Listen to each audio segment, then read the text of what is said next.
ইকরা কিতাব আল্লাহ,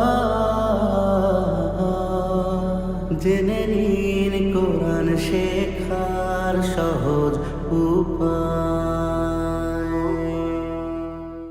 আসসালামু আলাইকুম রহমতুল্লাহি ওয়া বারাকাতুহু। আলহামদুলিল্লাহি কাফা ওয়া সালামুন আলা ইবাদিহিল্লাযীনা ইসতাফা, আম্মা বা'দ।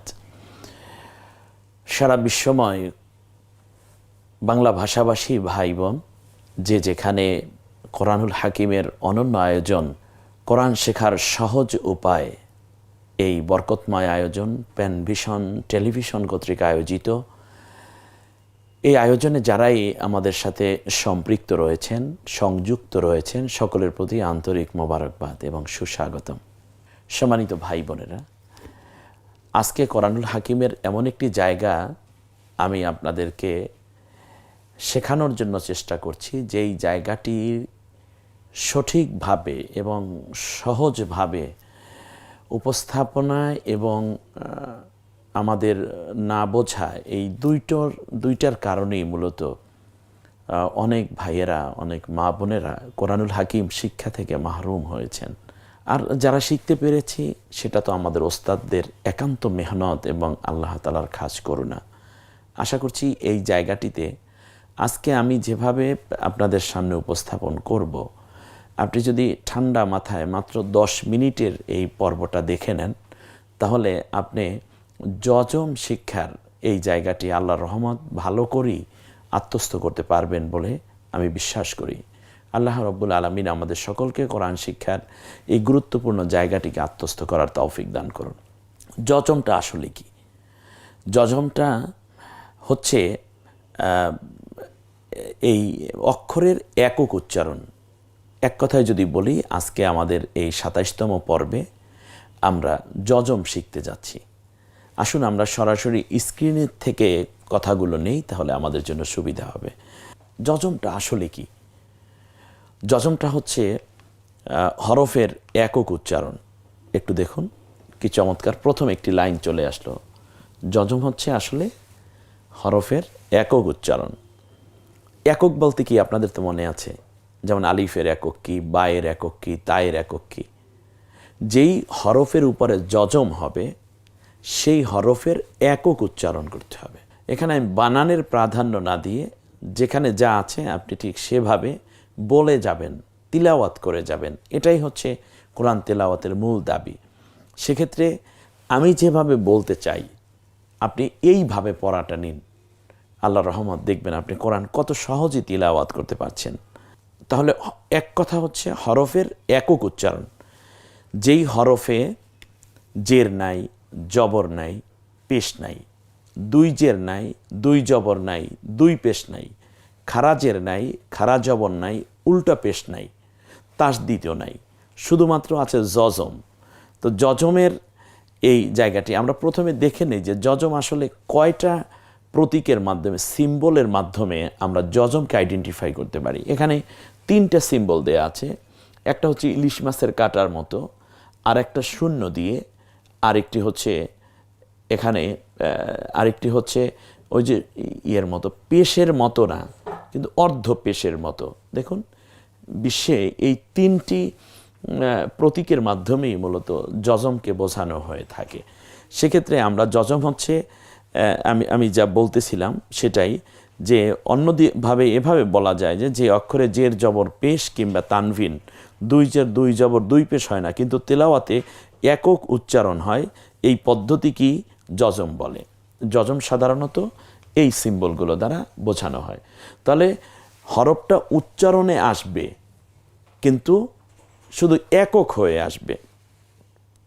আরেকটা ব্যাপার আছে, সেটা হচ্ছে যখনই কোনো হরফের উপর যজম হবে তখন সেটাকে আপনি কিভাবে উচ্চারণ করবেন, সেটা হচ্ছে হসন্ত আকারে। বাংলায় যেমন হসন্ত আপনারা দেখতে পাচ্ছেন, চমৎকার, আমরা বাংলায় এই হসন্তটা আমরা বুঝি, তো সেই হসন্তের মতো কাজ করবে। যেমন বাংলায় যদি আমরা লিখি বিসমি, তাহলে বয় রস্বীকার দিয়েছি, তারপর দন্তের স্বর নিচে হসন্ত দিয়েছি, বিস, বি স বলছি না, কিন্তু আমরা বলছি বিস, তারপর মি, বিস মি। যেমন এই সটাকে আমরা যেভাবে পড়েছি ঠিক হসন্ত ওই কাজটি করে থাকে। আশা করি আপনারা বুঝতে পেরেছেন। এখন আমরা বিস্তারিত জানার জন্য একটু চলে যাই স্ক্রিনে, দেখি তো যা বলা হলো তার আলোকে আমরা কিভাবে পড়ব। এখানে দেখুন, প্রথমে আলিফের উপর জবর দিলে আ হয়ে আছে, আর পরেরটা হলো ব। এখন এটা তো বা ছিল, তাহলে আমরা এটার উপরে যখন যজম হলো তখন আমরা একক উচ্চারণ করব। তাহলে বায়ের একক কি? ব। তাহলে এখন দেখুন আ ব হয়ে যেত, কিন্তু না, এটা হসন্ত হওয়ার কারণে এটা আ ব না হয়ে হবে আব। আব, একটু খেয়াল করুন, আব। ওকে আকার দিয়ে আ একেবারে স্পষ্ট করে চমৎকার করে দেয়া আছে, আর ব এর নিচে হসন্ত সমান সমান কি হবে? আব। আব, খেয়াল করেছেন? তাহলে হসন্ত নিয়ে আপনার কোনো টেনশন নাই। পরেরটা হলো আ, দেখুন চলে এসছে আ। তারপর মিমের উপরে হসন্ত হওয়ার কারণে মিমের একক উচ্চারিত হবে, হবে আ ম। এটাও না, যেহেতু ম বলছি আমরা, মর সাথে অ আছে, কিন্তু সেটা হবে না, হবে হচ্ছে আ আর শুধু ম মিলে কি হয়? আম। মটার সাথে খেয়াল করুন, আকার ওকার রস্যুকার কিচ্ছু নেই, এবং ময়ের নিচে হসন্ত, তাহলে কি হয়? আম। এরপরে আবার আমরা চলে যাই বিস, বয় রস্যিকার, বকে মানে বা ছিল, জব যে দেওয়ার কারণে এককে চলে আসছি বি, আর হলো জ, বিস। এরপরে মকে রস্যিকার দিয়ে দেখুন চমৎকার একের পর এক শব্দ আছে।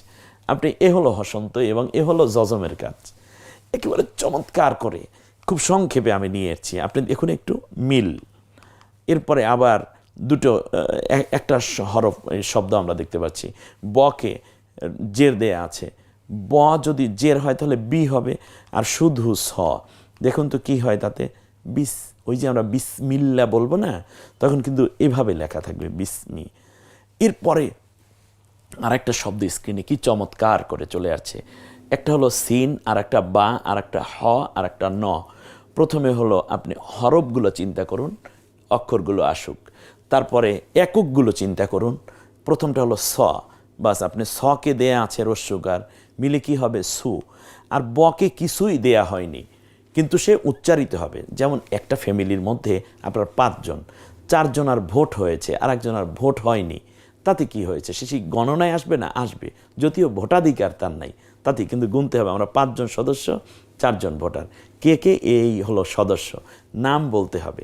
তো এখানে যে আমরা 4টা হরফ দেখতে পাচ্ছি, প্রথম হরফে পেয়েছে পেশ, দ্বিতীয় হরফে কিচ্ছু পাইনি, কিন্তু তার নাম বলে তারপরেই আপনাকে শব্দ তৈরি করতে হবে।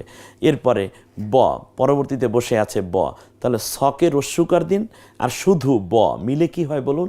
সুব। হকে আকার দিন, আকার দেয়া হয়েছে হচ্ছে খাড়া আকার, এর মানে খাড়া জবর, হটা গলার মধ্যে চাপ দিয়ে বলুন, হক আদায় হবে। আর আকারটা খাড়া হওয়ার কারণে একালিপ টেনে বলুন হ্যাঁ। তারপর নকে আকার, কি হয় তাতে বলুন? সুবহানা।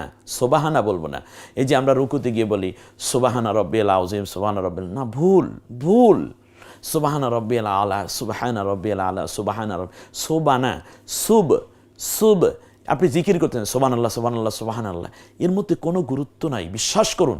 আপনি একবার সুন্দর করে বলুন সুবহানাল্লাহ, এটা হৃদয়ে লাগে, এটা আল্লাহর আরশ পর্যন্ত পৌঁছে। আপনি সুবহানা বলছেন কাকে? আল্লাহ তো সুবহানা, সুবহানা, বাটা কলকলা হবে, আমরা একটু পরেই সেটা জেনে নেব। তাহলে এখানে কি হলো? সুবহানা, দেখছেন কি চমৎকার আপনার স্ক্রিনে চলে আসলো।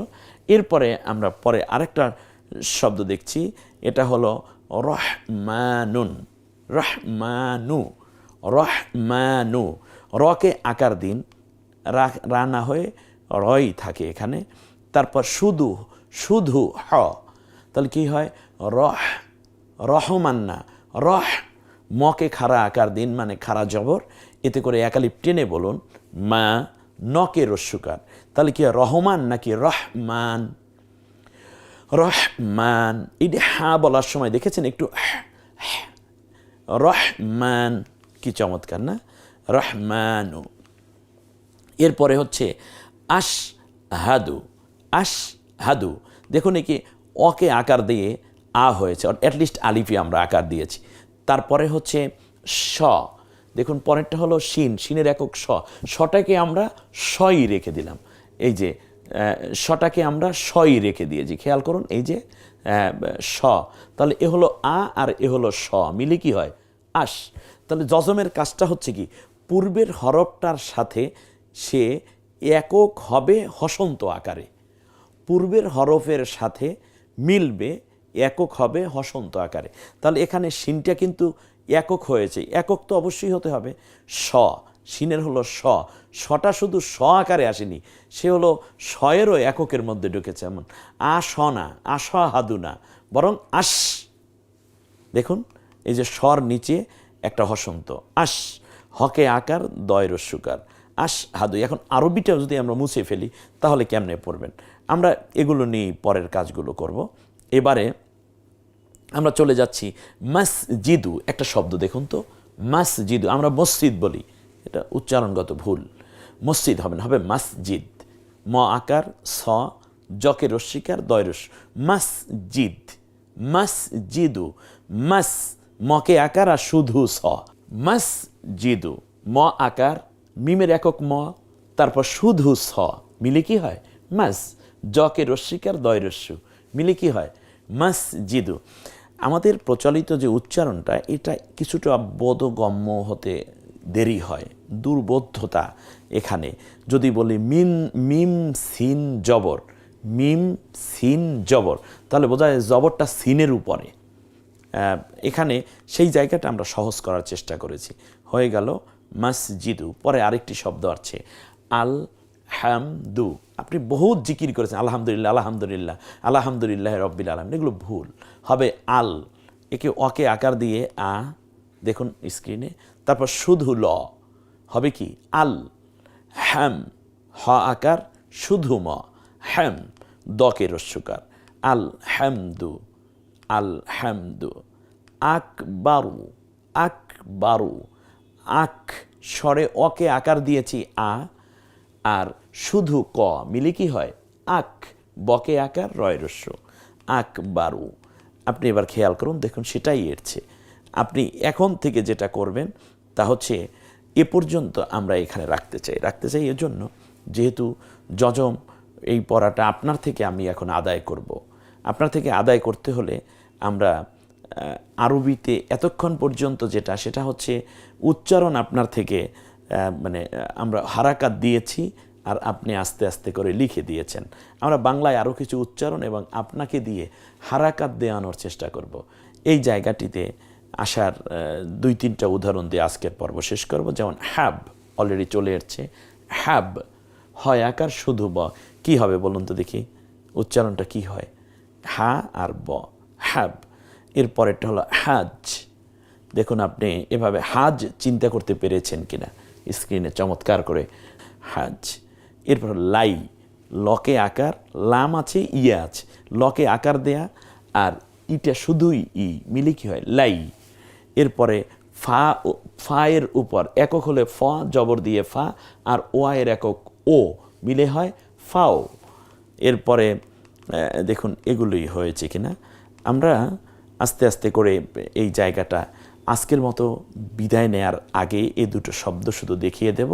পরবর্তীতে যজম থেকে তাসদিদে কিভাবে যাব, যজম সংক্রান্ত একটি গুরুত্বপূর্ণ কথা আছে, আমরা সেটা ইনশাআল্লাহ পরবর্তীতে আমাদের 28তম পর্বে ইনশাআল্লাহ সেটা দেখে নেব ইনশাআল্লাহ। 28তম পর্বে আমরা তাসদিদটাও শিখে ফেলব। আর এরপরে আসছে হলো আন, এরপরে ইন। একটু দেখুন কি চমৎকার করে একের পর এক শব্দ চলে আসতেছে।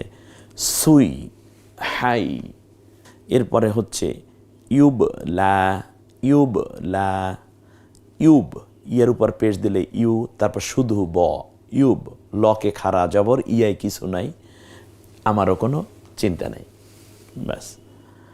জলাম না, জকে আকার দিলাম, লকে আকার দিলাম, মকে শুধু ম, তারপর নকে খাড়া আকার, জ লা ম, শুধু মি হয় জলাম না। এরপরে হচ্ছে ফাই, ফার সাথে ইয়া যোগ করুন, ফাই। এই যে চমৎকার করে একটার পর একটা শব্দ, হ্যাঁ, এই শব্দগুলো আশা করি আপনাদের ভালো লেগেছে। এবং এখন একটা শব্দ আছে চমৎকার, আংফুসানা, অকে আকার দিলে আ শুধু ন মিলে কি হয় আ, নুনের একক ন, তার নিচে হসন্ত ন মিলে কি হয় আ আর ন। আরবি সবসময় ডান দিক থেকে পড়ে আসতে হবে, এটা যেন মনে থাকে। আন ফু সা না, একালিফ টেনে বলুন কারণ খারা জবর। আংফুসানা, আই নুন, আই আই আ, ইয়ার আইনের একক তো আ, মানে অন্ত্যেষ্টিয় আকার দিলে আ, তারপর রস্যই আই, নকে এক পেশ দিলে নু, দুই পেশ দিলে আরেকটা ন যোগ হবে আই নুন। আলহামদুলিল্লাহ আমরা এ পর্যন্ত চলে এসেছি। এরপরে এই পর্বটা আপনি কতটুকু বুঝেছেন এজন্য আমরা ছোট্ট একটা স্ক্রিন আমরা একটু শো করব। এটার বিষয়টা হচ্ছে হরকত ও জজম যোগে শব্দ তৈরি করা। আপনাকে বানাতে হবে হাল। হাল বানাতে পারবেন? হকে আকার শুধু ল, হাল। তাহলে হকে জবর দিন এবং জজম দিন লকে, হাল। এরপরে ই, তারপর শুধু স, ইস কি চমৎকার, মাশাআল্লাহ। তুই পড়লি না, ইস কি মিস করলি, তাই না? এরপরে হলো শোক, এরপরে হচ্ছে এমনি করে করে মান, বিস্মি। আমরা এই যে একটা একটা শব্দ এখানে আসতেছে, আপনি একটু স্ক্রিনটা ধরে রেখে তারপরে আপনি বাকিগুলো ইশহাদ একটু দেখুন। ফারহিন কিভাবে হবে, এরপরে ফাতহু কি চমৎকার, একের পর এক চলে আসছে। এরপরে আজনাবু, এরপর লাম ইয়ালিদ, একের পর এক শব্দ। আপনি শুধুমাত্র এভাবে হরকত বসাবেন। আজকের এই যে হামলাহান এই শব্দটির মাধ্যমে আমরা আজকের যজম শিক্ষার এই পর্বটি শেষ করতে চাই। ২৮তম পর্বে আমরা যজমের কিছু বিষয়ের সাথে, তাসদিদ হচ্ছে মাত্র 2 মিনিটের পড়া। যজম থেকে তাসদিদে যাওয়াটা একেবারেই ছোট্ট একটা ঘটনা। আসুন না আমরা এই যজমটা নিয়ে আরও একটু চর্চা করব এবং তাসদিদ শেখার আকাঙ্ক্ষা রেখে আজকের মতো এই ২৭তম পর্বের সমাপনী টানছি। ২৮তম পর্বে ইনশাআল্লাহ আপনাদের সাথে যজম এবং তাসদিদ দুইটা নিয়ে একত্রে কথা হবে। আল্লাহ সকলকে ভালো রাখুন এবং কোরআন শিক্ষার এই টার্নিং পয়েন্টে আমরা যেন বুঝে বুঝে আল্লাহ তাআলার কোরআনকে আত্মস্থ করতে পারি। সামনেই কোরআনের সবকের একটি হাতছানি আপনাকে আমাকে ডাকছে। আল্লাহ তাআলা সেই মঞ্জিল মকসুদে উপনীত হওয়ার তৌফিক দান করুন। আমিন। আসসালামু আলাইকুম ওয়া রাহমাতুল্লাহি ওয়া বারাকাতুহু।